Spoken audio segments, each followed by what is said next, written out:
नमस्कार विद्यार्थी मित्रांनो आज आपण शिकणार आहोत 10वीचा समरूप तास म्हणजे सिमिलॅरिटी चॅप्टर फर्स्ट। तर मित्रांनो यामध्ये आपल्याला रेशो आणि प्रोपोर्शन हे माहिती असणं गरजेचं आहे। रेशो आणि प्रोपोर्शन आपण 9वीला असताना शिकलेले आहोत। तर रेशो म्हणजेच काय मित्रांनो? रेशो म्हणजेच काय? तर रेशो म्हणजेच असते गुणोत्तर। मग हे गुणोत्तर म्हणजे काय?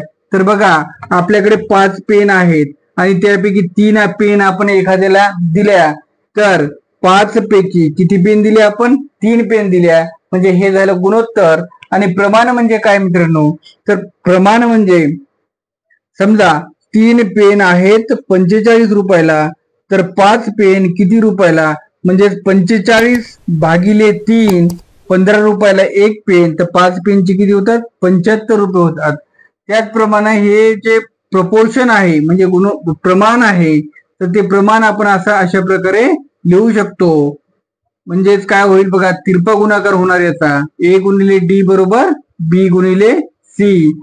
आता एक साधं उदाहरण सांगतो तुम्हाला। आपण चहा करत असताना चहामध्ये साखर, पत्ती आणि दूध हे कसं प्रमाणामध्ये टाकत असतो। समजा एका व्यक्तीसाठी आपण चहा करत असतो, तर त्या व्यक्तीच्या प्रमाणाप्रमाणे आपण साखरपत्ती टाकतो।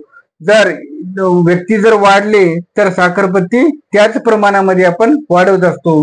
हेच असते मित्रांनो प्रमाण। आणि त्यानंतर आपल्याला दुसरी गोष्ट माहिती असणं गरजेचं आहे की त्रिकोणाचं क्षेत्रफळाचं सूत्र। त्रिकोणाचं क्षेत्रफळाचं सूत्र काय मित्रांनो? एरिया ऑफ ट्रायंगल बरोबर 1/2 into base into height. Base into height म्हणजे त्रिकोणाचे क्षेत्रफळ बरोबर 1/2 गुणिले पाया गुणिले उंची 1/2 इंटू बेस इंटू हाईट। हे झालं आपलं त्रिकोणाचं क्षेत्रफळ।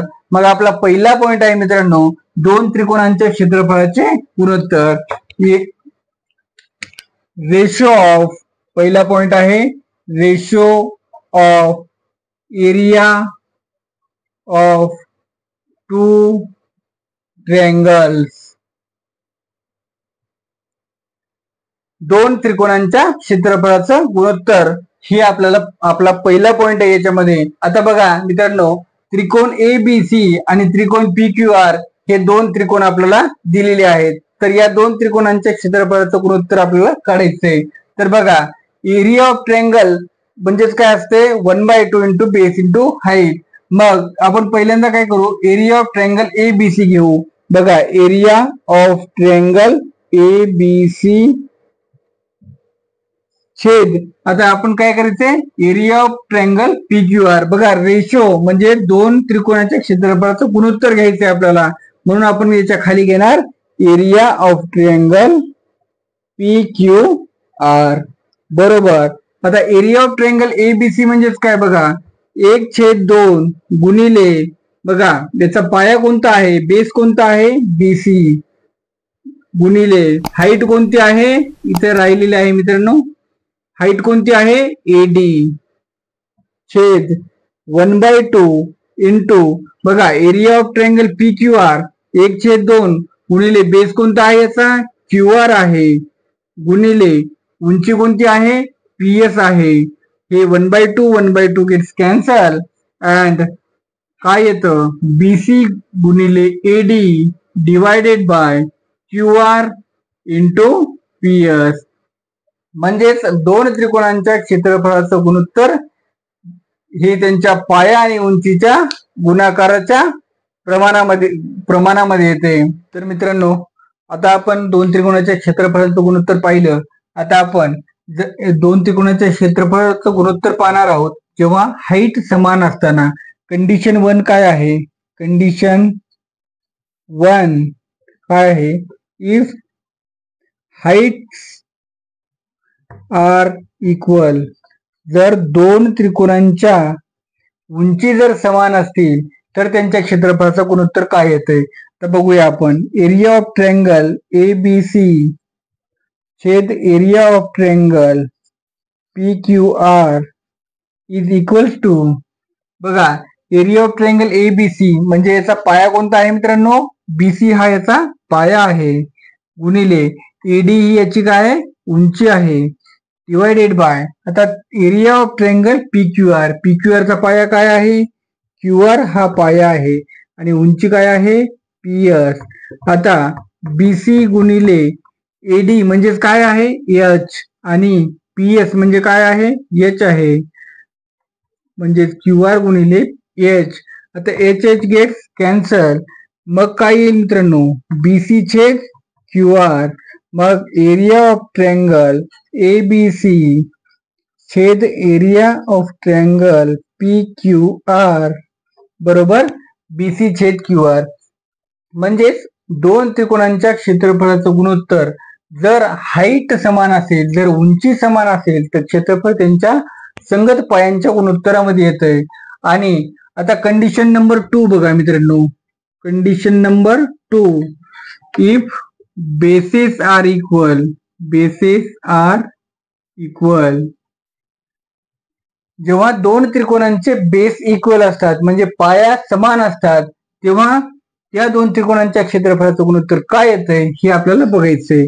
तर आता बघा इथं दोन त्रिकोण दिलेले आहेत, एरिया ऑफ ABC आणि PAB, हा आतला त्रिकोण आहे आणि हा बाहेरचा त्रिकोण आहे. तर बघा आपण एरिया ऑफ ट्रायंगल ABC छेद एरिया ऑफ ट्रायंगल PAB, बघा PAB बरोबर काय येतं बघा. आता एरिया त्रिकोण ABC चा पाया कोणता आहे मित्रांनो AB आहे, गुणिले उंची कोणती आहे H1, बघा उंची CD म्हणजेच काय आहे H1 आहे. आता त्रिकोण PAB चा पाया कोणता आहे AB आहे, गुणिले उंची किती आहे H2, बघा H2 आहे. तर AB गेट्स कॅन्सल, मग काय येईल H1 डिवायडेड बाय H2. म्हणजे जेव्हा बेस इक्वल असतात तेव्हा क्षेत्रफळ हे कोणाच्या प्रमाणात येते, त्यांच्या संगत उंचीच्या प्रमाणात येते. Their corresponding height. दोन त्रिकोणाच्या क्षेत्रफळाचं गुणोत्तर आपण पाहिलेलं आहे. आता त्यामध्येच आपल्याला एक ऍक्टिव्हिटीज दिलेल्या आहेत. बघा काय ऍक्टिव्हिटी आहे, ही पहिली ऍक्टिव्हिटी आहे आपली. पहिल्या आकृतीमध्ये आपल्याला आकृती दिलेली आहे ABC आणि APQ असे दोन त्रिकोण आहेत. एरिया ऑफ ट्रायंगल ABC छेद एरिया ऑफ ट्रायंगल APQ. आता बघा मित्रांनो, एरिया ऑफ ट्रायंगल ABC म्हणजे याचा पाया कोणता आहे BC, हा याचा पाया आहे आणि उंची कोणती आहे AR. आता बघा ट्रायंगल APQ मध्ये बघा बेस कोणता आहे याचा PQ आहे, म्हणजे पाया कोणता आहे PQ आणि उंची कोणती आहे AR. म्हणजे या दोन्ही त्रिकोणाची उंची कशी आहे सारखी आहे. AR मग काय होतील कॅन्सल होतील आणि मग खाली काय येईल BC छेद QR. ही झाली मित्रांनो आपली पहिली ऍक्टिव्हिटी. आता आपण या त्रिकोणामध्ये बघा LMN आणि DMN मध्ये या दोघांचा बेस समान आहे. बघा area of triangle LMN base काय आहे MN आणि उंची काय आहे LP. आता DMN मध्ये बघा बेस काय आहे MN आहे, बघा MN हा काय आहे बेस आहे MN आणि उंची काय आहे DQ. मग MN कॅन्सल होतील आणि खाली काय येईल LP छेद DQ. अशा प्रकारची दुसरी ऍक्टिव्हिटी झालेली आहे.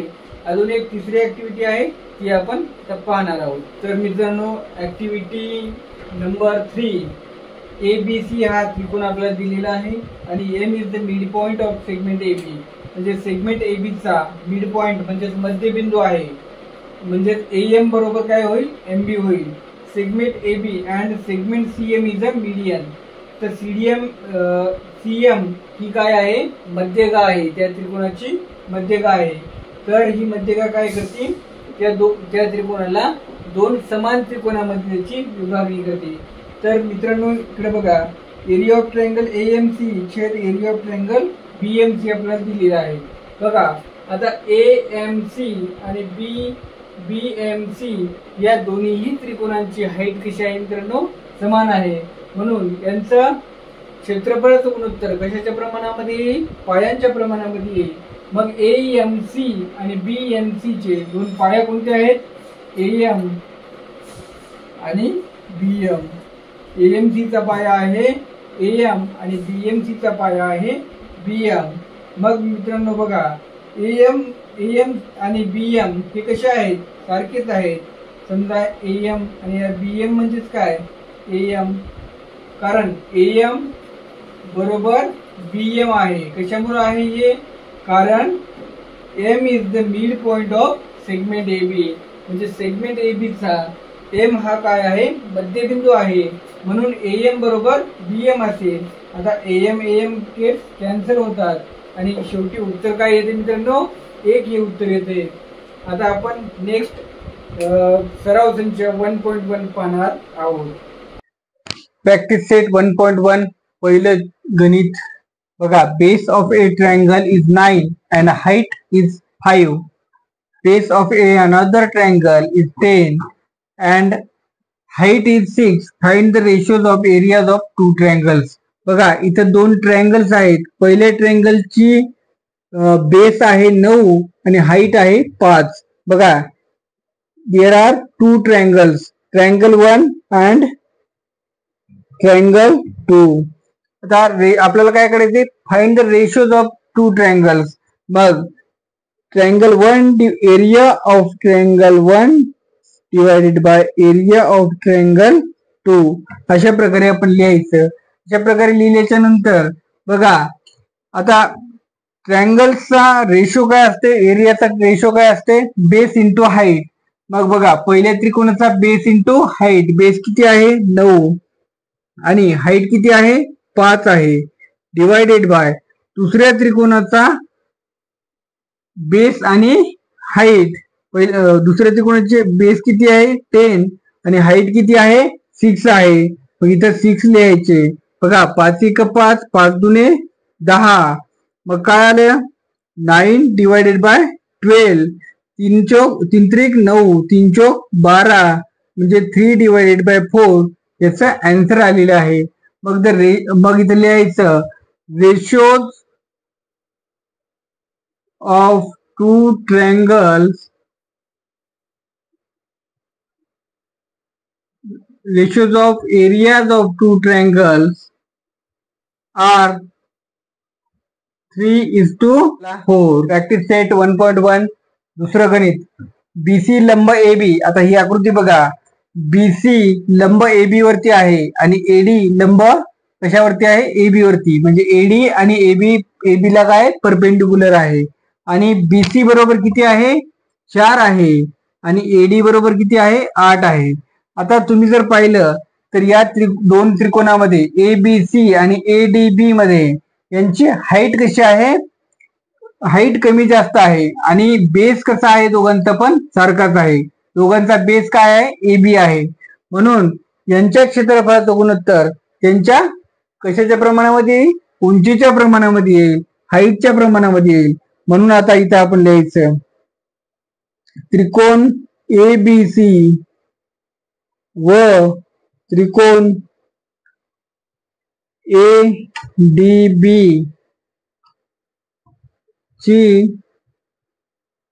चा बेस म्हणजे पाया समान आहे. म्हणून त्यांच्या क्षेत्रफळांचे गुणोत्तर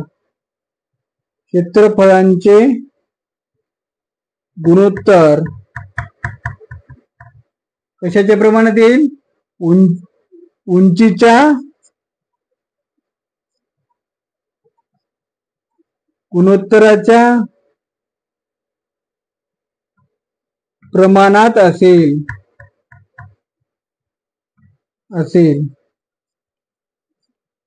म्हणून काय येईल इथं, मग एरिया ऑफ ट्रायंगल ABC छेद area of triangle ADB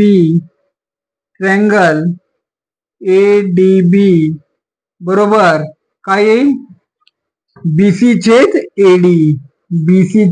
AD. कारण दोघांचा बेस हा AB आहे. AB दोन्ही कॅन्सल होऊन जातील. म्हणून त्यांच्या क्षेत्रफळाचं गुणोत्तर हे उंचीच्या प्रमाणामध्ये येईल. म्हणून BC किती दिलेली आहे 4 दिलेली आहे आणि AD किती दिलेली आहे 8 दिलेली आहे. 4 1 4, 4 2 8 म्हणजे त्यांच्या क्षेत्रफळांचं गुणोत्तर काय येते 1/2. तर मित्रांनो बघा, या आपल्याला किमती दिलेल्या आहेत. सेगमेंट पीएस जी आहे आरक्यू ला लंब आहे, सेगमेंट क्यूटी जी आहे ती पीआर ला लंब आहे, आणि आरक्यू त्याच्यानंतर पीएस आणि त्याच्यानंतर पीआर च्या किमती आपल्याला दिलेल्या आहेत आणि आपल्याला क्यूटी ची किंमत काढायची. तर बघा, आपण पहिल्यांदा काय करू, त्रिकोण पी क्यू आर घेऊ. जेव्हा त्रिकोण पी क्यू आर चा बेस हा आरक्यू असेल तेव्हा हाईट त्याची काय असेल, पीएस असेल. आणि जेव्हा त्रिकोण पी क्यू आर चा बेस हा पी आर असेल तेव्हा त्याची हाईट काय असेल, क्यूटी ही हाईट असेल. बघा, area of triangle P Q R छेद area of triangle P Q R बरोबर. बघा मित्रांनो, आता area of triangle P Q R, आता पहिल्यांदा आपण काय करू, जेव्हा त्याचा आरक्यू हा पाया असेल, बघ इथं आपण घेऊ आरक्यू, आणि जेव्हा आरक्यू पाया असेल तेव्हा उंची काय असेल, पीएस ही उंची असेल, म्हणजे आपण गुणिले पीएस करू. त्याच्यानंतर जेव्हा त्रिकोण पी क्यू आर चा पी आर हा पाया असेल, जेव्हा पी आर पाया असेल, म्हणजे पाया काय, पी आर गुणिले उंची, मग तेव्हा काय येईल, क्यूटी ही त्याची उंची असेल, म्हणून इथं मग आपलं क्यूटी येईल. बघा, area of triangle P Q R आणि area of triangle P Q R काय झाले, कॅन्सल झाले. मग इथं आलं 1 is equal to R Q गुणिले पी एस बरोबर पी आर गुणिले क्यूटी. मग मित्रांनो, याच्यामध्ये आपण व्हॅल्यू ठेवायच्या. बघा, एक बरोबर आरक्यू ची व्हॅल्यू किती दिलेली आहे आपल्याला, 6 दिलेली आहे, गुणिले पीएस ची व्हॅल्यू किती दिली, 6 दिलेली आहे. त्याच्यानंतर पी आर ची व्हॅल्यू किती दिलेली आहे, 12 दिली, आणि क्यूटी ची व्हॅल्यू आपल्याला काढायची. मग मित्रांनो बघा, ही क्यूटी इकडे जाईल, क्यूटी बरोबर 6 गुणिले 6 भागिले 12, 6 एक 6, 6 दुने 12, बे एक बे, बेत्रिक 6, म्हणजे क्यूटी बरोबर किती आलेलं आहे, 3 आलेली आहे. म्हणजे या क्यूटी ची व्हॅल्यू किती आलेली आहे, 3 आलेली आहे. मित्रांनो चला आपण नेक्स्ट चौथं गणित करूया. अत्यंत सोप्या पद्धतीचे गणित आहेत. In adjoining figure AP perpendicular to BC. बघा, एपी जी आहे ती बीसी ला परपेंडिक्युलर आहे, एडी जी आहे ती बीसी ला समांतर आहे. बघा, एडी कुठे, एडी आणि बीसी या दोन काय समांतर आहेत. तर आपल्याला area of triangle ABC divided by area of triangle BCD काढायचे. तर मित्रांनो, कशा प्रकारे काढायचं बघा, आता आपण काय करायचं बघा, पहिल्यांदा घ्यायचा area of triangle ABC divided by area of triangle BCD बरोबर. बघा, एरिया ऑफ ट्रायंगल एबीसी चा एरिया पाया कोणता आहे मित्रांनो, बीसी हा एबीसी चा पाया आहे, बरोबर आहे. म्हणून इथे आपण लिहिणार बीसी इंटू उंची कोणती आहे त्यांची, एपी ही उंची आहे, डिवायडेड बाय. आता बघा, एरिया ऑफ ट्रायंगल बीसीडी कुठे, बघा बीसीडी म्हणजे हा जो ट्रायंगल आहे तो बीसीडी हा ट्रायंगल आहे, बरोबर आहे. बीसीचा म्हणजे बीसीडीचा पाया कोणता आहे मित्रांनो, बीसी आहे, गुणिले त्याची उंची कोणती आहे, एपी आहे, बरोबर आहे. या दोन रेषा एडी आणि बीसी या समांतर असल्यामुळं या दोन्ही मधील जे अंतर येईल ते कसं येईल, सारखंच येईल. म्हणजेच एपी हा याचा काय येईल, उंची येईल. मग बघा, पाया दोन्ही त्रिकोणांच्या पाया आणि उंची दोन्ही समान आहेत, त्यामुळं बीसी कटले, एपी कटले, काय आलं 1. म्हणजेच एरिया ऑफ ट्रायंगल एबीसी छेद एरिया ऑफ ट्रायंगल बीसीडी बरोबर किती आलं, 1/1. म्हणजे एकाच एक असा त्याचा रेशो आलेला आहे. मित्रांनो, पाचवं गणित आहे इन फिगर. ही आपल्याला आकृती दिलेली आहे आणि याच्यामध्ये पीक्यू लंब बीसी वर आहे, PQ perpendicular to BC and AD perpendicular to BC. बघा, then find out the following. आता आपल्याला काही रेशोज दिलेले आहेत, दोन त्रिकोणाच्या क्षेत्रफळाचे गुणोत्तर दिलेले आहेत काही आपल्याला, ते गुणोत्तर आपल्याला फाइंड आउट करायचे. तर कसे करायचे बघा. तर पहिलं गुणोत्तर आहे area of triangle P Q B. आता पी क्यू बी कुठे बघा, हे P Q B area of triangle P Q B हे बघा, हे मित्रांनो पी क्यू बी आहे. आणि area of triangle P B C बघा, पी बी आणि सी म्हणजे हे मोठा ट्रायंगल येते. आता बघा पहिल्यांदा आपण area of triangle P Q B बघू. जेव्हा आपण पी क्यू बी पाहत असतो तेव्हा याचा पी क्यू बी चा पाया काय आहे, बी क्यू आहे. आणि गुणिले उंची काय आहे, पी क्यू ही त्याची उंची आहे, डिवायडेड बाय. आता बघा मित्रांनो area of triangle P B C. आता बघा हे पी बी सी म्हणजे हा पूर्ण ट्रायंगल काय आहे, पी बी सी आहे. आता याचा पाया काय आहे मित्रांनो, बीसी आहे. म्हणून इथं बीसी घेतलं गुणिले याची उंची काय आहे, सेम पी क्यू ही त्याची उंची आहे. आता पी क्यू गेट्स कॅन्सल म्हणून काय येईल मित्रांनो, area of triangle P Q B छेद area of triangle P B C बरोबर B Q divided by B C. हे पहिल्याचं आपलं आन्सर आलं. आता आपण दुसरं बघूया area of triangle P B C. बघा area of triangle P B C म्हणजेच आता याचा पाया कोणता आहे मित्रांनो, बेस कोणता आहे, बीसी आहे.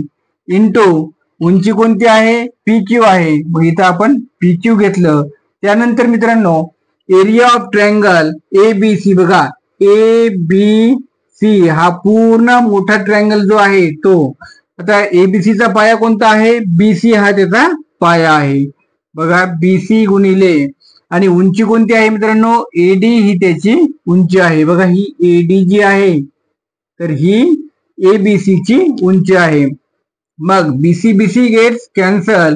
मग काय आलं, area of triangle P B C छेद area of triangle A B C बरोबर P Q divided by eddy.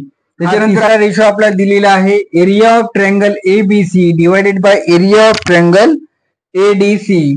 तर बघा एबीसी कुठे आहे, ए बी सी म्हणजे हा पूर्ण मोठा जो ट्रायंगल आहे तो एबीसी आहे. याचा पाया कोणता आहे, बीसी हा याचा पाया आहे. गुणिले उंची कोणती आहे, एडी ही याची उंची आहे.